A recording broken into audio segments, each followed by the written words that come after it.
मेरी माँ हर रोज़ रात को नाइट क्लब पार्टी करने के लिए जाया करती थी। वो जाती तो अकेली थी, लेकिन जब भी वो वापस आती तो उनके साथ कोई ना कोई आदमी ज़रूर होता था।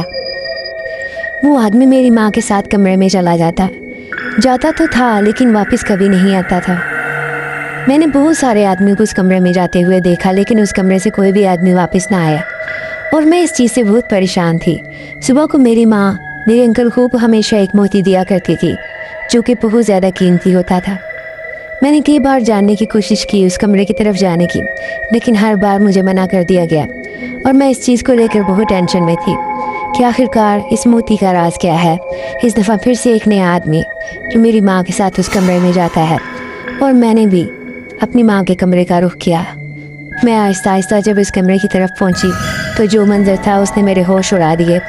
मेरी माँ चुड़ैल की शक्ल में उस आदमी के सीने पर बैठ के उसका खून पी रही थी। खून पीने के बाद मेरी माँ जोश में आती है और एक मोती मुंह से निकालती है, जिसे देखकर मेरे अंकल बहुत ज़्यादा खुश होते हैं। उन्होंने लाश के सारी चीज़ों को आग लगा दी और उसकी डेड बॉडी को भी आग लगा दी और उस मोती को देख के बहुत ज़्यादा खुश हुए। और वो मोती इतना कीमती होता था कि उसकी मुँह मांगी कीमत अदा की जाती थी। मुझसे ये चीज़ बर्दाश्त ना हुई और मैंने पुलिस को फ़ोन कर दिया। जैसे ही पुलिस आई उन दोनों को पकड़ कर अपने साथ ले गई और मैं इस चीज़ से बहुत ज़्यादा शर्मिंदा थी कि अगर मेरी माँ चुड़ैल है तो मैं क्या हूँ। लेकिन इन्वेस्टिगेशन में पता चला कि वो तो मेरी माँ ही नहीं, उन्होंने मुझे गोद लिया था। अगर आपको स्टोरी पसंद आई हो तो चैनल को लाइक, सब्सक्राइब और शेयर करिएगा।